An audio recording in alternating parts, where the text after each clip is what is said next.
ఇప్పుడు మనం అందరం ఎదురు చూస్తున్నటువంటి మన గౌరవ ఉప ముఖ్యమంత్రి వర్యులు శ్రీ కొణిదెల పవన్ కళ్యాణ్ గారు వారి యొక్క అమూల్యమైనటువంటి సందేశాన్ని ఇస్తారు. సార్.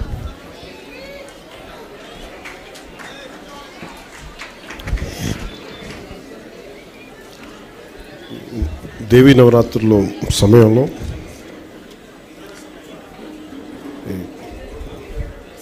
ఈ వారోత్సవాలు, అటవీ సంరక్షణ వారోత్సవాలు జరుపుకోవడం చాలా ఆనందంగా ఉంది.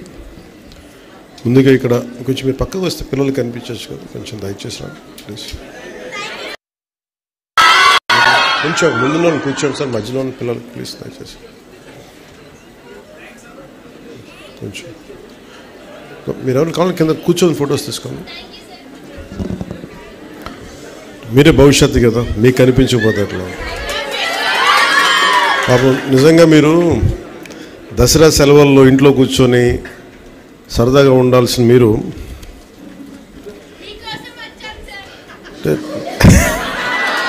అలాగే అంటే నేను కూడా మీరు వస్తున్నారని మీకోసం వచ్చాను. దేనికి తపన పడతా ఉంటే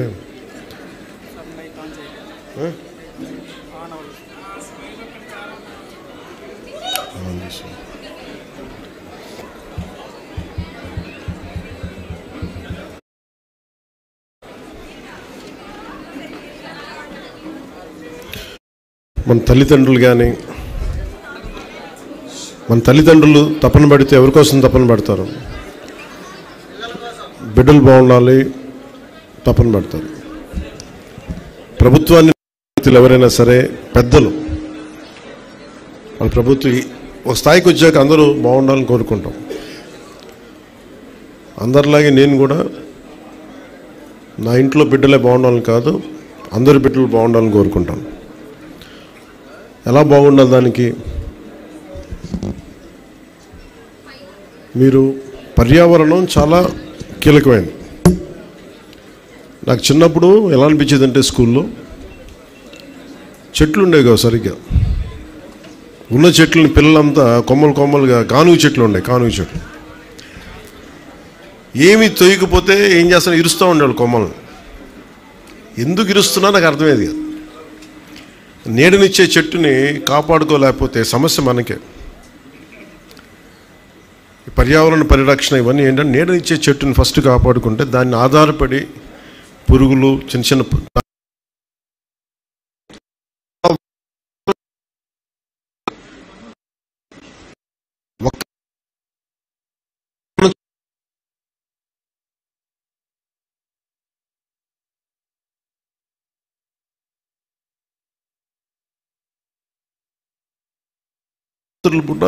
మొక్కల దగ్గరికి వెళ్ళి కొయ్యొద్దని, మొక్కలు నిద్రపోతాయని ఒక పిడివాదం ఉంటుంది మనకి. మొక్కలు నిద్రపోతాయి, గొరక పెడతాయి, పిచ్చి ఒక ఏమంటుందని మనకి ఒక మొండివాదం వస్తుంది మనందరికీ.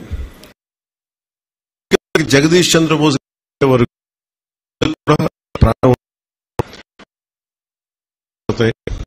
అవి కూడా విలవిల్లాడతాయి అని జగదీష్ చంద్రబోస్ గారు చెప్పే వరకు, ల్యాబ్స్లో ప్రూవ్ చేసే వరకు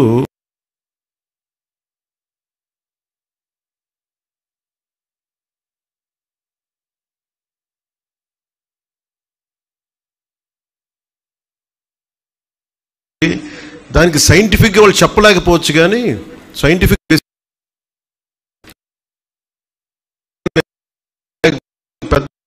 మాటలు మనం వినాలి. చిన్నప్పుడు నాకు కూడా చాలా వితండవాదం ఉండేది. మొక్కల్ని ఇలా ముట్టుకోకు రాత్రులు పూట అంటే ఎందుకు ముట్టుకోకూడదు? ఈ వితండవాదంతో చాలా జీవితాన్ని నాశనం చేసుకుంటాము. మళ్ళీ మనం పెరిగి పెద్ద జ్ఞానం తెచ్చుకొని ఈ నేర్చుకునే చాలా టైం వేస్ట్ అయిపోద్ది.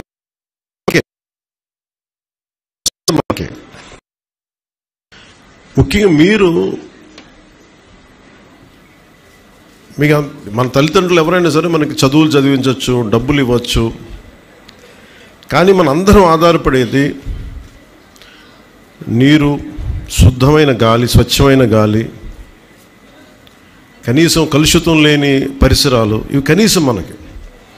మీరు ఊహించుకోండి, మీరందరూ ప్రపంచవ్యాప్త పెద్దోళ్ళు అయిపోవచ్చు, గొప్పవాళ్ళు అయిపోవచ్చు, కానీ మీరు ఎన్ని గొప్ప కార్యాలు సాధించాలనుకున్నా కానీ ప్రకృతి మటుకు సరిగ్గా లేకపోతే మనం ఏం చేయలేం. సో పర్యావరణం అనేది చాలా కీలకం. అలాంటి పర్యావరణానికి మూలాధారం మనకి కనీసం ఉండేది వృక్షాలు, చిన్న మొక్కలు. ఒకసారి నేను ఇప్పుడు సౌత్ ఆఫ్రికాలో ఒక ప్రాంతానికి వెళ్ళినప్పుడు నాతో పాటు వచ్చిన డ్రైవర్ ఎక్కడో ఒక చాలా బీడు భూమి, అంటే అసలు ఎడారంటే ఎడారు, అక్కడ చిన్న ఇంతంత మొక్క తప్ప ఏమి ఉండదు అక్కడ. అలా పని చేస్తుంటే దాన్ని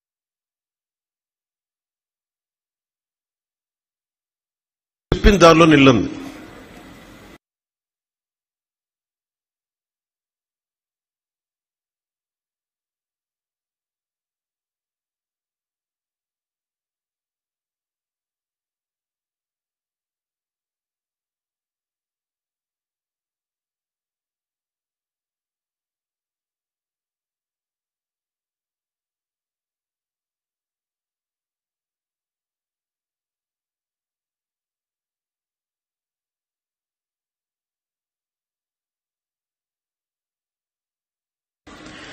చేతుల్లో చంపేసుకుంటున్నాం.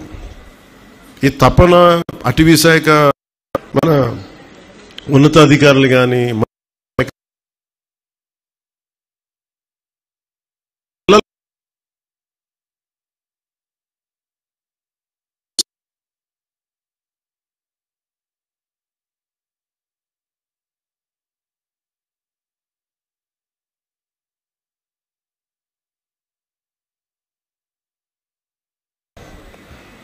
నాకు పర్యావరణం మీద అపరిమితమైన ప్రేమ. ఎందుకంటే అది వేల కోట్లు ఉండొచ్చు కాక, గొప్ప గొప్ప పదవులు ఉండొచ్చు కాక, కానీ పదవులు కూడా ఏమి చేయలేవు. ప్రకృతిని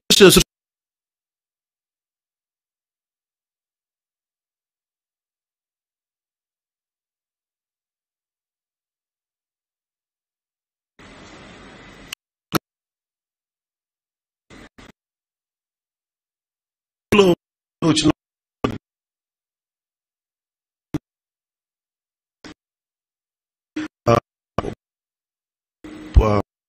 పిల్ల ఉంది, ఒక అమేజింగ్ ఉండేది.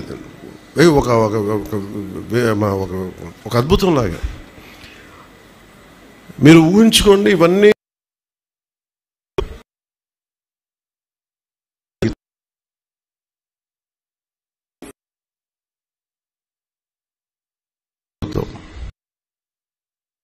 షేప్లోకి వెళ్ళిపోయి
ఎంత విలువెల్లాడిపోతాం. ఎండల్లో చాలామంది, నేను స్కూల్లో చదువుకున్నప్పుడు కొమ్మలు ఇరిచే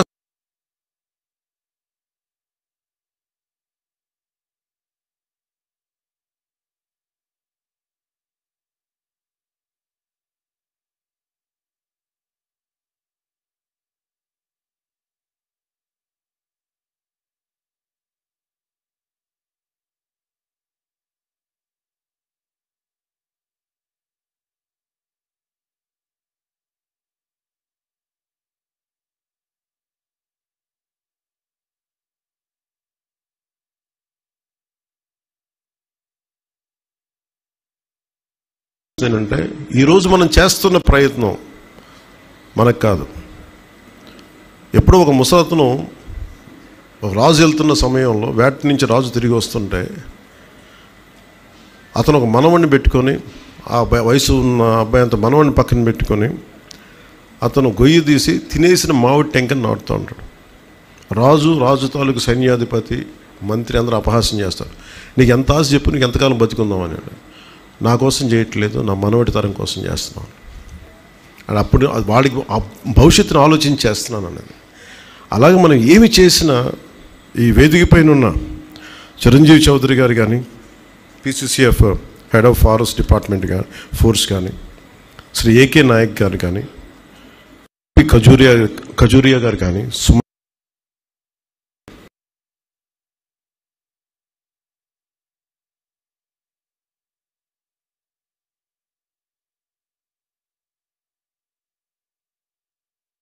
మిగతా ఉన్న ఫారెస్ట్ డిపార్ట్మెంట్ ధరణి, శ్రీ KLN మూర్తి, శ్రీ రాకేష్ కలువ, ఇక్కడున్న మీ టీచర్స్ కానీ, ఇక్కడున్న మీరందరూ కూడా మన ప్రయత్నం వల్ల భవిష్యత్తుకి బాగుండాలి అని, పిల్లలు బాగుండాలి, దానికోసం ఈ ప్రయత్నం అంతా. సరదా ఉండాలి, అన్నీ చేయాలి, కానీ మనం పరిరక్షించుకోవాలి. ఎలా పరిరక్షించుకుంటామని మీరు ఎక్కడికి వెళ్ళిపోకర్లా. ప్లాస్టిక్ని ఎంత తగ్గిద్దాం,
అవసరం ఉన్నా లేకపోయినా కొంచెం ఎగ్జాటిక్గా అని చెప్పి దాని మాంసం బాగుంటుంది, దీని మాంసం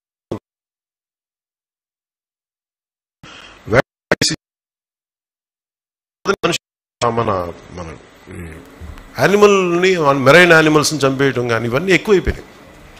అక్కడ పాంగోలిన్ అనేది ఒక జంతువు ఉంటుంది. దేనికి దాన్ని ఎక్స్టింక్ట్ అయిపోయింది అంటే దాంట్లో ఏదో మెడిసినల్ వాల్యూస్ ఉంటాయి, దాన్ని వాడేస్తారు పులుసు కోసం. పాంగోలిన్ ఏం తింటుంది? చిన్న చిన్న పురుగులు తింటుంది, లేదంటే చిన్న చిన్న జీవాలు తింటుంది. నేను చాలా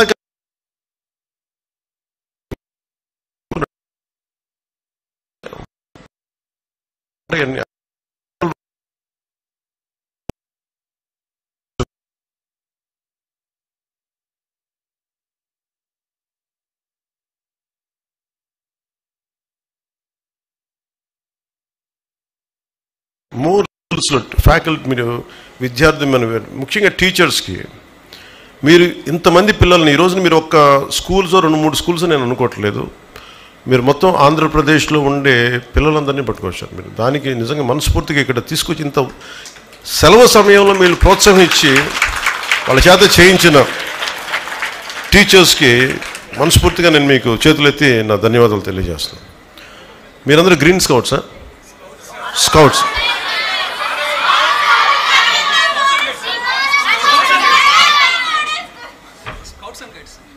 స్కౌట్స్ అండ్ గైడ్స్.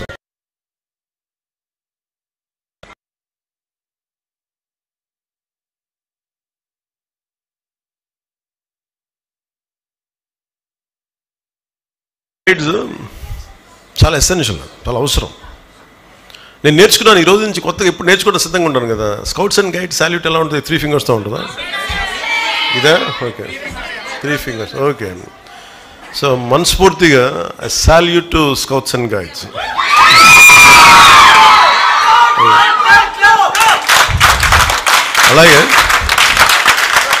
అలాగే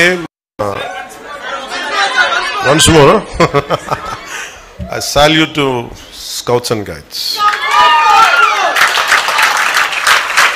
ఎందుకంటే చాలా ఇన్స్పిరేషన్గా ఉంది మీరు చేస్తూ ఉంటారు, చాలా ఇన్స్పిరేషన్గా. ఇందాక చాలామంది ఆ పాప ఎవరో ఇంకిద్దరు ముగ్గురు అబ్బాయిలు పెయింటింగ్ వేశారు. ఒక పాప వేసిన పెయింటింగ్ ఎంత నచ్చింది అంటే సగం చిరుతుపులి అనుకుంటా, సగం చిరుతుపులి అస్థిపంజరంలో అయిపోయి 3 వారిన చెట్లు వెనకాల డీరా ఎఫారెస్టేషన్కి అంటే ఎలాగది సగం ఎండిపోయి సగం మొత్తం కాలిపోయి ఎముకల్లో ఉంటుంది. ఇంకా కాపాడుకుంటే అదే తీసుకురండి దాని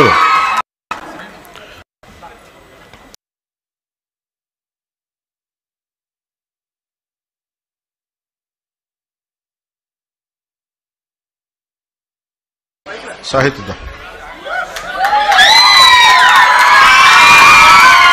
నాకు మీ ఫాదరా రండి తీసుకుందా.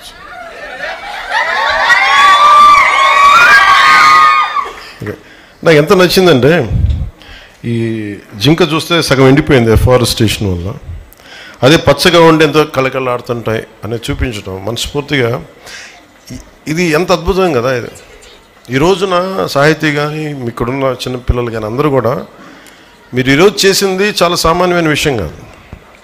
ఇది చూడటానికి ఏదో పెయింటింగ్ ప్రైజ్ కాదు, దీనికంటే చాలా లోతైంది.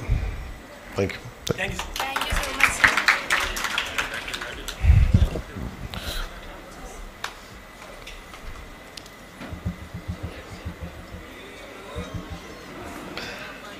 నాకు చాలా చాలా ఆనందంగా అనిపించింది, ఎంత తృప్తి అనిపించిందండి.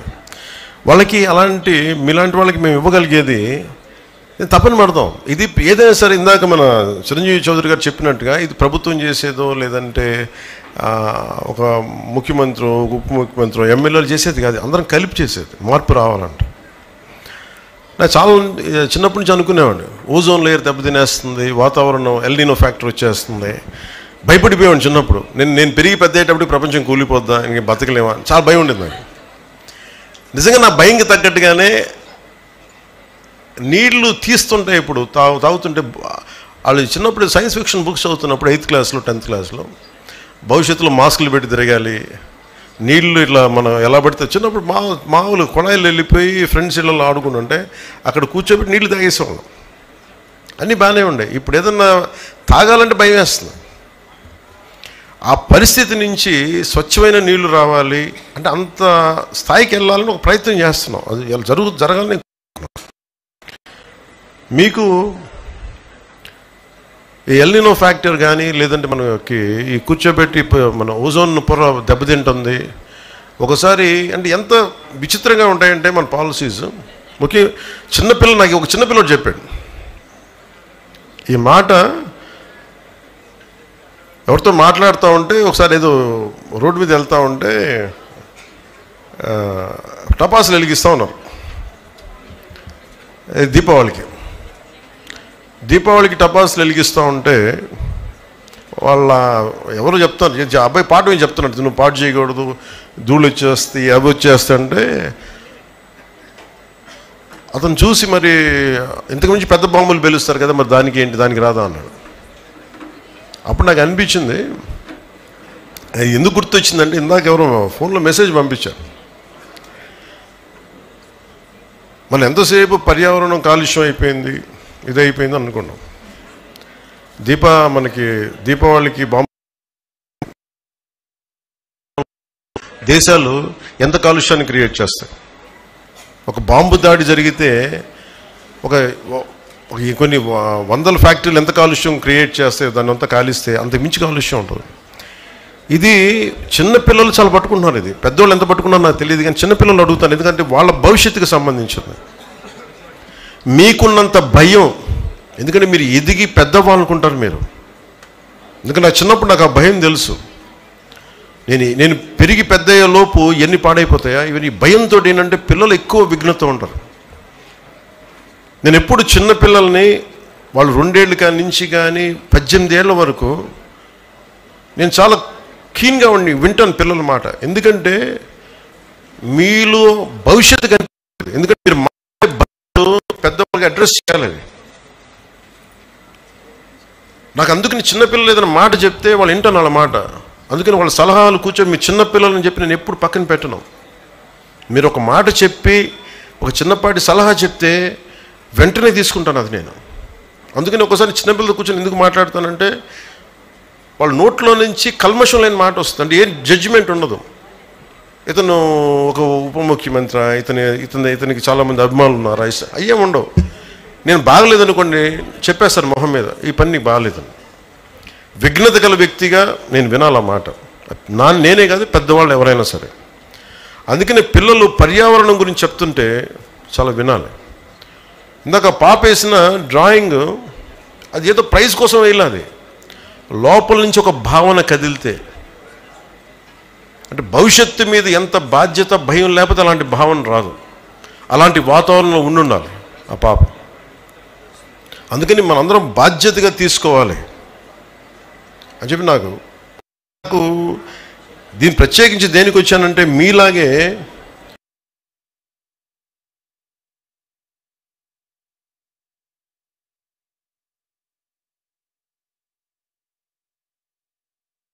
ఇందాక మనం చూసాం కదా అక్కడ నీటి దాన్ని ఏమంటాం సముద్రపు, తెలుగులో ఏమంటాం సముద్రపు కాదమ్మా నేను అనేది సముద్రపు తాబేళ్ళ లేదా ఎవరుందన్నమాట మీరు చెప్పండి. మీ పేరు భోగిరాజా? మీ పేరన్నా భోగిరాజు? భోగిరాజు గారు సముద్రపు తాబేళ్ళు అంటారా? అంటే సముద్రపు తాబేళ్ళని సంరక్షించడానికి డాక్టర్ సుప్రజాధరణి గారు, టి రాజ్, సూరజ్ గారు, చంద్రారెడ్డి గారు, సోమేశ్వర్, వీళ్ళతో పాటు నరేష్ గారు, వెంకటేష్ గారు, లక్ష్మయ్య గారు, జాలయ్య గారు, భోగిరాజు గారు. నేను అడిగి ఎంతమంది మీకు ఆర్గనైజేషన్లో పనిచేస్తారంటే, ఒకప్పుడు భోగిరాజు గారు మీరు సాంప్రదాయ మత్స్యకారులు, మీరు ఒకసారి రండి, మీరు రండి, ఇక్కడ రండి, మేము గుర్తించాం. అదే అదే అదే అదే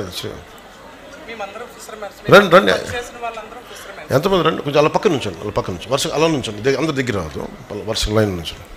దమ్మా మీరు రండి ప్లీజ్, మీరు ఇటు రండి, మీరు ఇటు రండి మేడం, ఇటు రండి, కెన్ కమ్ దిస్. ఎందుకు పిలిపించానంటే ప్రపంచంకి వాళ్ళ కష్టం తెలియాలి. జాగ్రత్త కొంచెం. డాక్టర్ సుప్రజాధరణి గారు కేవలం తాబేళ్ళ, సముద్రపు తాబేళ్ళని వేటాడేస్తున్నారు.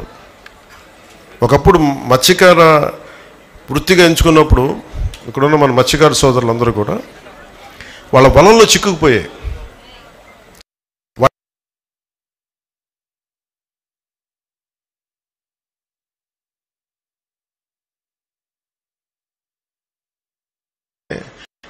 వేటాడే స్థాయి నుంచి సంరక్షించే స్థాయికి వచ్చారు ఇక్కడ ఉన్న మనం. ఇంతకుమించి గొప్పదే ఉంది చెప్పండి. ఇప్పుడు అటవీ శాఖ చేసింది, అటవీ శాఖ మంత్రిగా నేను మాట్లాడుతున్నానంటే దాంట్లో పెద్ద విషయం కాదు. అది వాళ్ళకి అది అవసరం లేనిది, పట్టించుకోకర్లా. కానీ నిజంగా భూమాతని నమ్మితే, ప్రకృతిని నమ్మితే, ప్రకృతిని పూజిస్తే వాళ్ళ సహజమైన వృత్తిని కూడా అర్థం చేసుకొని దీన్ని మనం పట్టకూడదు. సాంప్రదాయ వృత్తి దీనికి సంబంధించి పట్టుకోకూడదని అడవిలు వలల్లో చిక్కితే వాటిని జాగ్రత్తగా కట్ చేసి, ఒక్కొక్క వల కట్ చేయడం అంటే కూడా నష్టపోవడం అనమాట. వాళ్ళు నష్టపోయి ఆ వలలు కట్ చేసేసి మళ్ళీ వాటిని వదిలేయటం. అంత మనస్ఫూర్తిగా అంటే మనం అనుకుంటాం కదా ఒక్క మనిషి ఏం చేయగలరని, ఒకళ్ళు అనుకుంటే చేయగలరు. నేను చాలాసార్లు చెప్తాను, 1 man's courage makes a majority. ఒక్కళ్ళు అనుకుంటే చాలు. ఇక్కడున్న ఒక్కొక్క బిడ్డ, ఆడబిడ్డ కానీ అబ్బాయి కానీ, స్కౌట్స్ అండ్ గైడ్స్లో ఒక్కొక్కళ్ళు కానీ ఈ దేశాన్ని, ఈ సమాజాన్ని మార్చగలిగే శక్తి సత్తా ఉన్నవాళ్ళు మీరు. సుప్రజ గారు ఒక్కళ్ళు అనుకొని ఆవిడికి తోడుగా రాజు గారు, సూరజ్ గారు, చంద్రారెడ్డి గారు, సోమేశ్వర్ గారు, ఇలాంటి వాళ్ళందరూ ఒక్కళ్ళు అనుకోవాలి ఫస్ట్. అనుకున్నారు ఫస్ట్ ఏదో చేద్దామని. ఆ చేయడం మూలంగా దానికి ఫారెస్ట్ డిపార్ట్మెంట్ కలిసి వచ్చి, ఫారెస్ట్ డిపార్ట్మెంట్ కూడా ఇందాక మన చిరంజీవి చౌదరి గారు చెప్పినట్టుగా కూడా అన్నీ చేయలేం మనం. సో స్టేక్ హోల్డర్స్ ఉంటారు, చాలామంది కలుపుకొని వెళ్ళాలి. ఆ కలుపుకుని వెళ్ళే భాగంలో మనకి సుప్రజ గారు రావటం, ఇవన్నీ చాలా కదిలించేసింది మనకి. నేను చెంచుల దగ్గర నుంచి నేర్చుకుంది. మనం ఏమనుకుంటాం, ప్రకృతిలో పాఠాలు నేర్చుకున్నవాళ్ళు మన మత్స్యకార జీవన విధానం మీద ఆధారపడ్డ వాళ్ళందరూ ప్రకృతి, వాళ్ళ స్కూల్స్కి వెళ్ళక్కర్లా. ఒక మెరైన్ బయాలజిస్ట్ కంటే కూడా ఎక్కువ నాలెడ్జ్ ఉంటుంది వాళ్ళకి, ఎక్కువ జ్ఞానం ఉంటుంది, వాళ్ళు పట్టుకోగలరు. సో అలాగే నేను చెంచుల దగ్గర నుంచి, మన నాగార్జున టైగర్ రిజర్వ్ దగ్గర నుంచి నేను చెంచులు వాళ్ళ దగ్గర నుంచి నేర్చుకుంది. పెద్ద పులిని వాళ్ళు ఎలా మాట్లాడతారంటే, అది పులి ఇట్లా మాట్లాడరు. పెద్ద పులిని పెద్దమ్మ దేవుడు అంటారు, ఎలుగుబంటిని లింగమయ్య అంటారు, అడవి పందిని బంగారు మైసమ్మ అంటారు, రేచుకుక్కని బవరమ్మ అంటారు.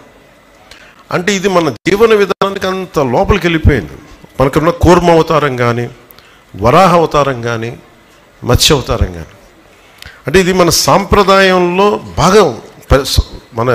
మనకి పర్యావరణ పరిరక్షణ, వసుదైక కుటుంబం అంటే కేవలం మన ఒక్కరి కోసమే కాదు, మానవుల కోసం ఒకటికే కాదు, కొన్ని కోట్లాది జీవరాశుల్లో మనం ఒకళ్ళం.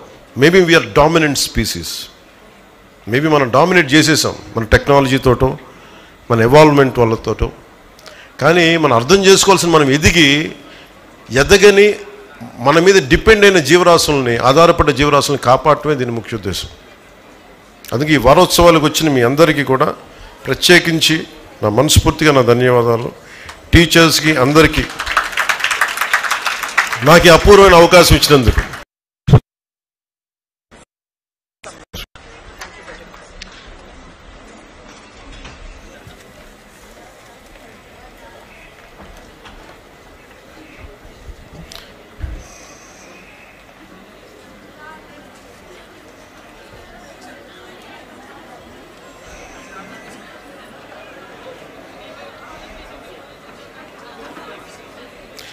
ఇక్కడికి వచ్చినప్పుడే